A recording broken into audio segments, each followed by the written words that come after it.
Hello, welcome to Voyage to Space, where we embark on a journey to better understand the cosmos. We explore different topics related to space like dark matter, time dilation, and what space is. Today on a voyage, we'll be interacting with another explorer on a voyage to the cosmos, a female astrophysicist to be precise. As part of the role model series, we'll be learning from experiences of an astrophysicist on a voyage to space. Dr. Priyanka is an astrophysicist who is currently a postdoctoral fellow at Karl Schwarzschild Observatory. Her research is around exoplanets, around M-dwarfs, and studying stellar activity-induced signatures. Let's hear more from her.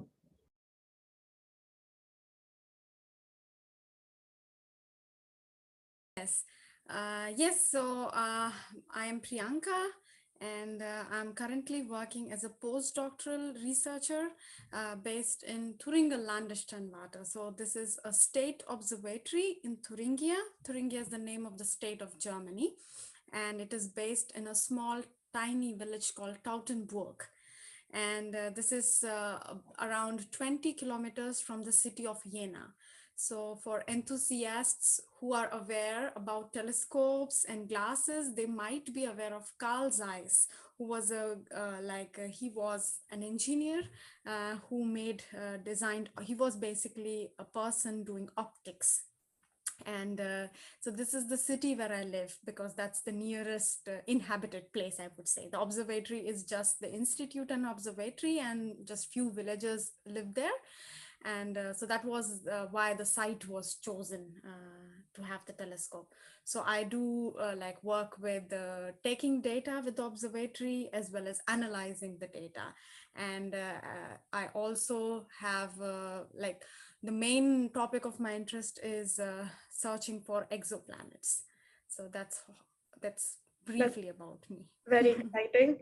So, first of all, what was your motivation for you to pursue your career in astrophysics? When did you know that this is what you wanted to do for a living? So the thing is, as you mentioned, how you began your journey, I think for me it was very similar. When I was studying in school, I mean, back then, this is probably 2 decades back, I must go.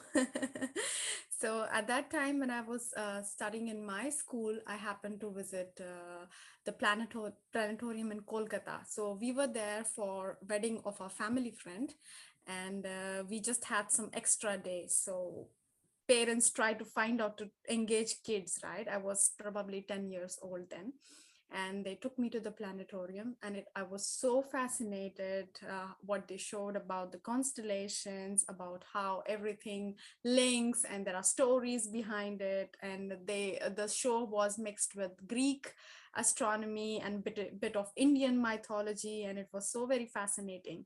And of course, during power cuts, we all had the time, which was like common back then.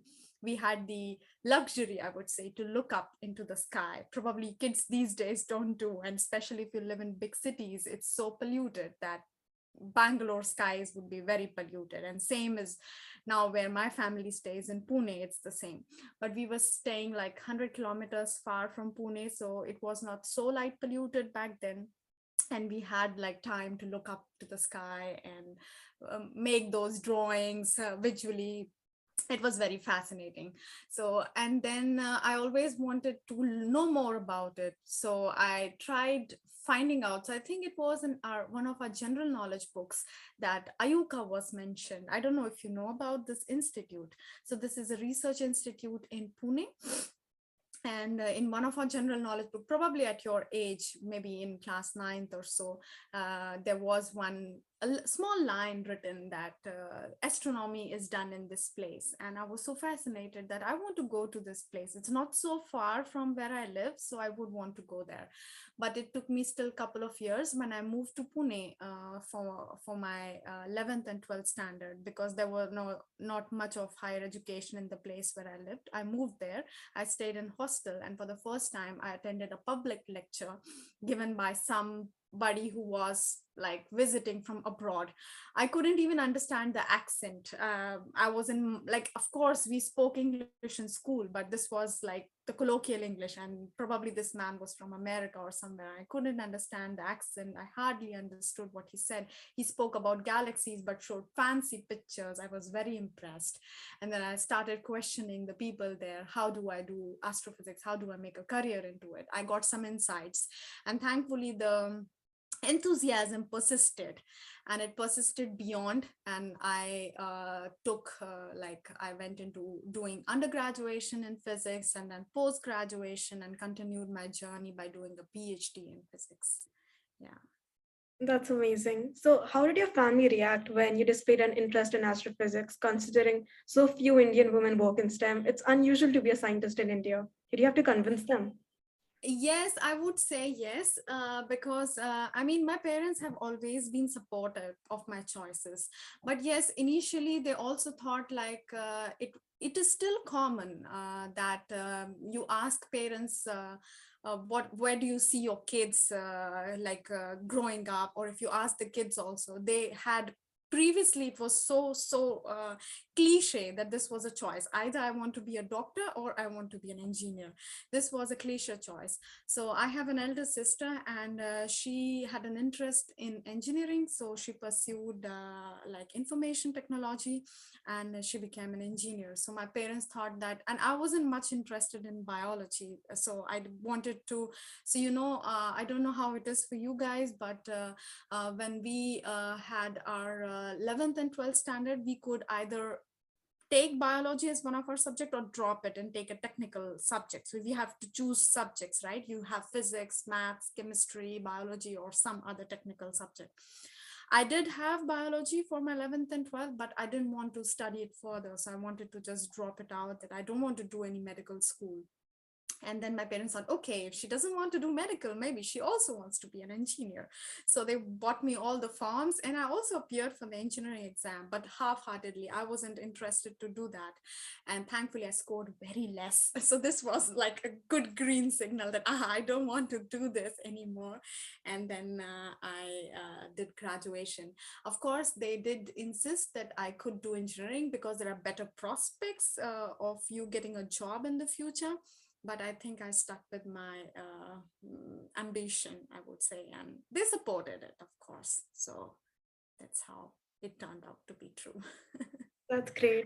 So, what was the process of choosing a college to study in that you decided after you decided your field?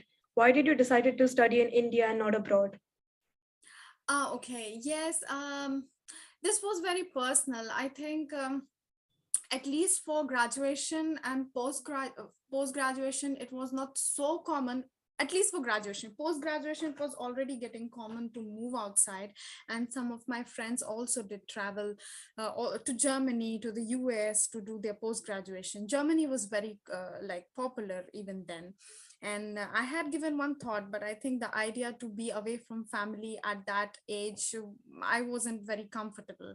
So I thought that maybe I could try for PhD, but when I finished my master's, I was still not into the idea. I thought that it's okay to pursue your PhD from India, and then you would still have enough time to go and take some experience from abroad. So it was just a personal choice. Of course, I also had many recommendations from my mentors who advised me that you should move abroad, at least for your PhD. That would help you and have a broader coverage and a more idea what to do about things. I don't regret not going abroad, but I think it would have been a very good decision also to go abroad for your PhD. Yeah. Yes. So you had to spend 10 nights every month for observations at the Infrared Observatory of ISRO for your PhD. How was that experience for you? And did you have to apply for the time at the telescope? So we were very lucky to the fact that we had a telescope like the one as it is in your backyard. Not so simple. I mean, we have a group of around, there were 7 to 8 groups competing for the telescope time. But of course, it also depended on the program that you're working for. Program in the sense like some people worked on novae and supernovae. Some people worked on studying the companions of the black holes. Others were looking for transits, and people like us were looking for exoplanets. So every program had their own allocated nights, like an understanding how many nights each program would desire. So ours was a very rigorous program, and a big budget was also used already to build the spectrograph.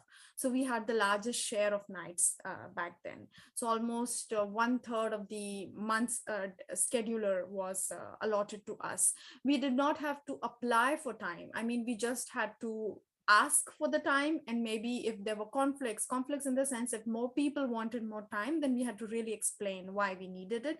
So it was very simple to get telescope time. But it is not the case always. If you have like national facilities and international facilities, you definitely have to write proposals, and then it gets competitive to get time. So I was lucky in the sense that I hadn't to work so hard to get telescope time.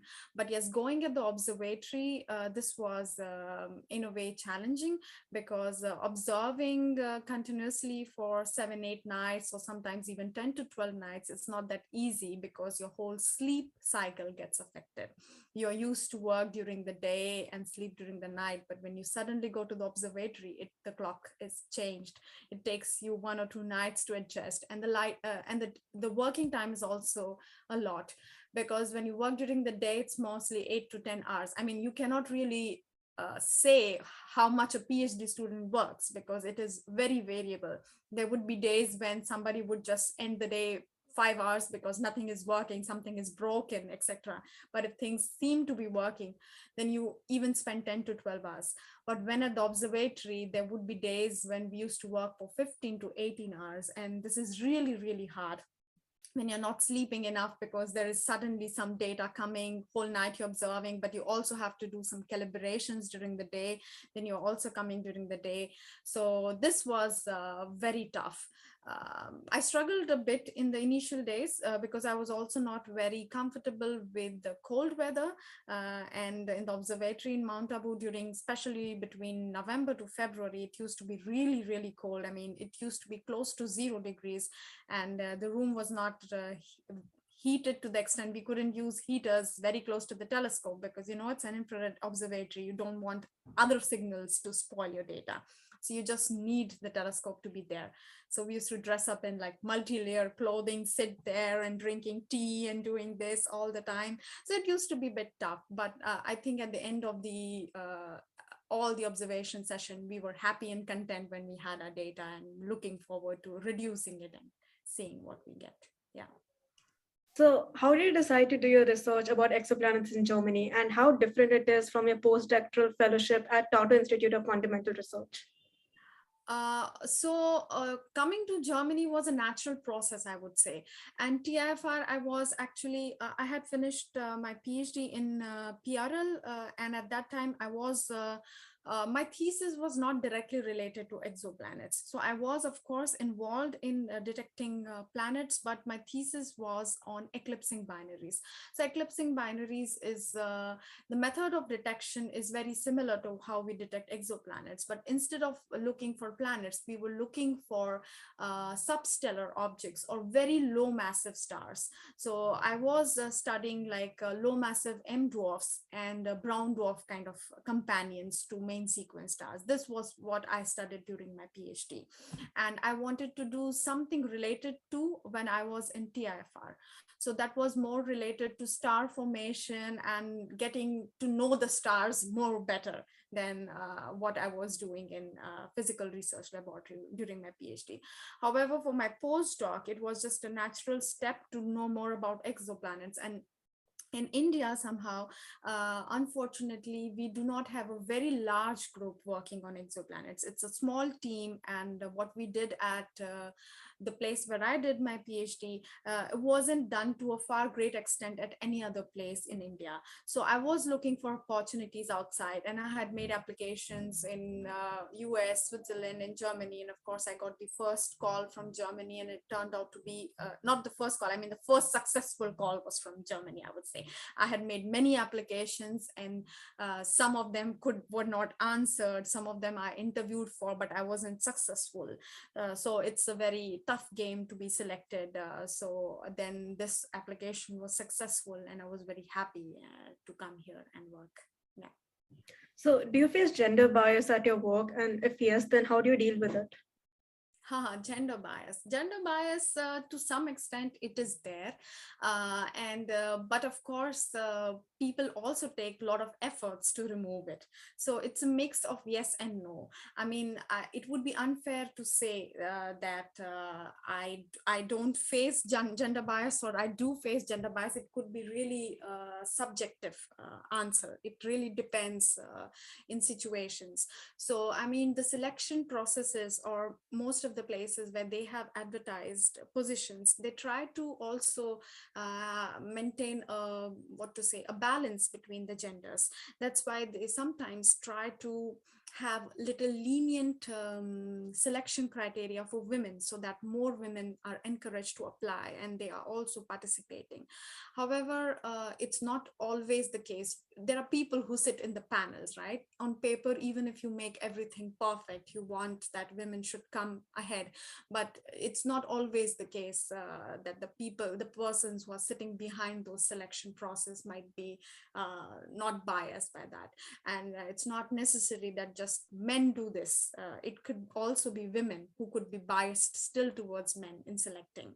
And the reasons behind this is a more common perception is, when I was working, I had the questions from some of them that would it be possible for you to go for night observations? So this was one of the big questions while pursuing my PhD.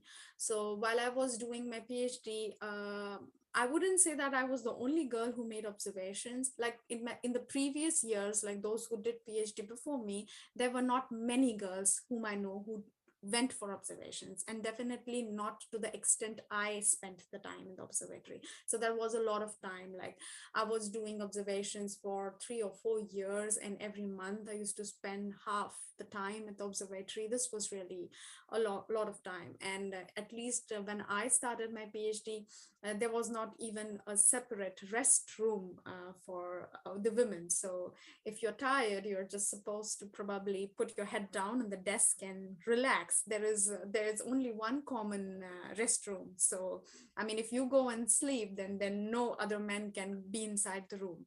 So it was also just one common washroom. So the things were not so pitch perfect.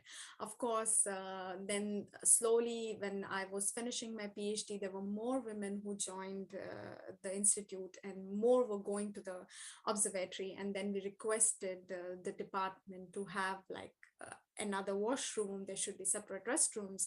Things started moving. At least till I exited, there was no difference, but maybe now there is. So I mean, things are changing. It takes a voice to say that. And there are many, I would say, gender cells in every institute, which try to take care if there is no bias or nothing wrong is done against a female employee.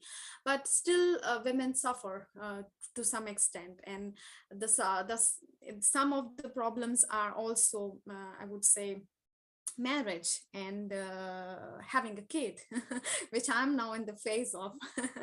So I mean, once you get married, then for many women, your life would be dictated by your new family. And if they allow you to go to the observatory, if they allow you to pursue your studies further, so much is dictated by the other family as well. And this dissuades many women to pursue such careers where it could be very risky. I mean, many people say that it's a nice job to be a teacher, but then you don't worry, you can go and teach in any city and it's easy because it's a daytime job. But probably not everybody wants to just be a teacher. They want to try out other things as well, and it can be challenging to accommodate everything. Yeah. So, what are the skills required in a job that you didn't think would be required before starting? Okay. What are the skills? For me, I would say when I started my PhD, I think I struggled a bit with the computer skills, I would say. And so not to the extent that I didn't know how to use a computer. I mean, I see this evolution when I have seen some of the interns or some students which I had over the past few years. uh, Kids these days are very smart. I mean, you guys are introduced to these tools at a very early age, and I highly appreciate that. So while I was studying, I think the first computer I saw probably was at the age of 10 or 12 years. And all I used was using Microsoft Paint and Word, nothing else. And then the first programming was only done during my undergraduates. So when I was doing my bachelor's, I first did programming, and the program was, to be frank, I had memorized the program just to write the exam. I mean, who memorizes the program, right? It was so stupid, but everybody did that because we were not really trained to do programming. And slowly, only in masters, I had one course where I started to like use a bit of programming, and this is something which was used a lot during PhD. And I think I lacked that skill in the initial couple of years, and I had to really work hard in getting everything sorted.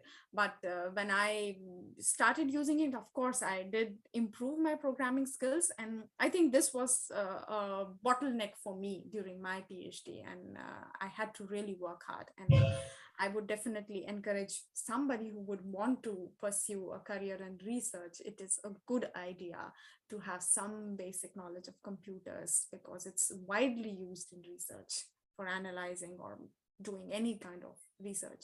Some bit of programming or computer knowledge is definitely So, needed. how do you think students at my age who's just starting high school can start developing coding skills, which will be needed in future?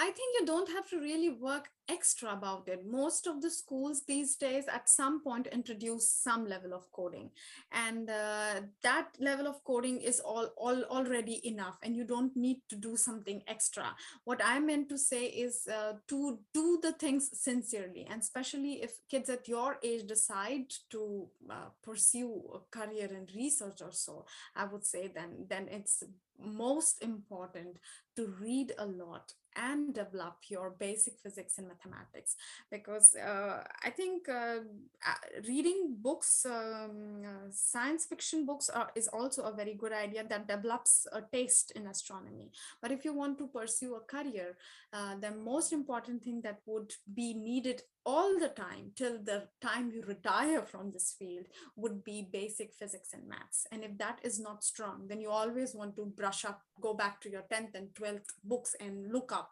how this mechanics was done, how the classical mechanics works, how the law, Kepler's law works. And that is something which is the basic most important thing which is needed all the time.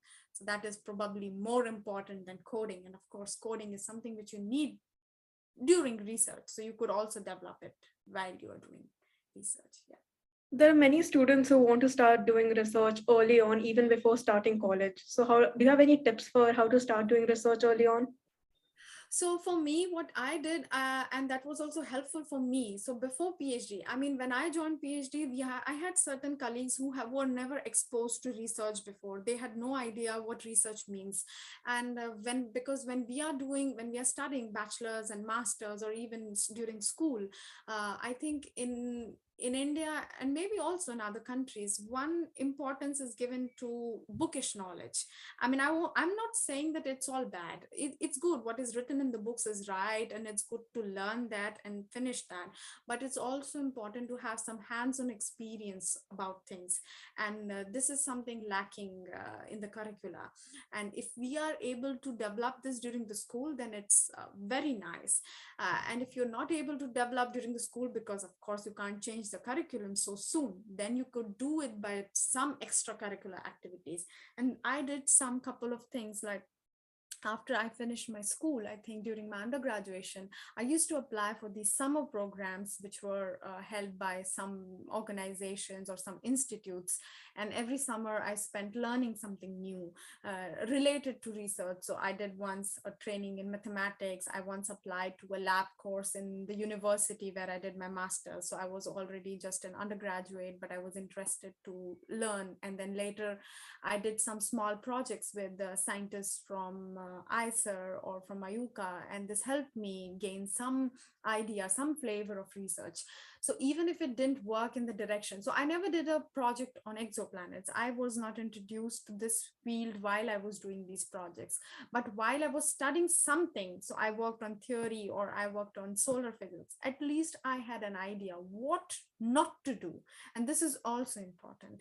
You have several years and you can figure out what you like and what you don't like. This is also equally important to know what you don't like. Then you don't want to waste your career on that. So that is important. Yeah. So, what are the future plans for you? Are you planning to work on a different research topic?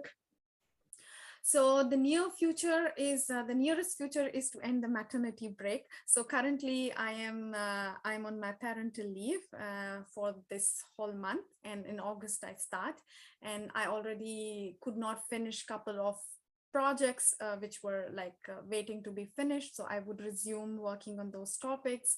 And of course, I'm very interested in searching planets around now M dwarfs. So these M dwarfs are like small stars which are relatively cooler than sun. And they also host planets around them. And since they are very small and also cool, the normal spectrographs, which I was using during my PhD, they are not suitable to search for planets around such cool stars. And we need infrared spectrographs to search. So currently I'm working in a team which works with infrared spectrograph. And we are also trying to search for planets with the TESS mission. I don't know if you have heard about it. So it is a NASA mission. It's a transiting mission. So it's a space-bound mission, and it searches for transits and picks out a certain group of stars which could be hosting exoplanets. And we, with these spectrographs, try to confirm these exoplanets and find the masses of this. So I would be further interested to continue this. And I'm also very much interested in studying the activity of these stars, like if the stars are active, if they have like by activity I mean these stars could have many energetic processes going around inside them, and these energetic processes sometimes give false impressions that there is a planet or not. I mean, scientists get they sometimes think that this is a planet, but it is just a signature of the energetic phenomena happening on the star. So it is very crucial to disentangle these two things. And I am very much interested in working on these things. So this is my near future plan to continue working on these things. Yeah. That's great. And what do you think is the best part of being an astrophysicist? The best part of being an astrophysicist is actually uh, to do your hobby and also earn. So for me, definitely this is people either have a separate hobby and they have something else to do to earn a livelihood, and I earn a livelihood by doing my hobby. So that is the best part for me, I would say. That's amazing. And also for the transit method, it's based on the dip in the sun, in the stars, or light and energy output, right? So don't you have to wait a lot of time to confirm an exoplanet detection? It's a very long process, right? Yes, it's a very long process. That's why space-based missions are more successful in this, because what they do is that they have like a camera taking photographs of continuously monitoring several thousands of stars. And of course, if you just monitor one star, then you wouldn't know when it would transit the next time. And definitely until it transits the next time, you don't know what the period is, because you need many transits to know the period, at least two transits, to know the period of the star. And it could be anywhere between days to years. And if you want to do it from the ground, then of course you're also affected by the fact that you need to have the transit during the night time. I mean, if you have an object which has, let's say, the period of 4.5 days, and it transits today night, the next time it will transit would be daytime, so you wouldn't be able to see the transit. That's why space-based missions are more successful in this, or even if there are ground-based missions, this is done like a automated way. So if it is automated, then it's easy. Many stars are being monitored, and then you take the data, analyze it in bulk. Then you are at least have so many options that there's some of the stars would have transiting planets around them, or at least a transit would be seen. Yeah. Okay, thank you so much.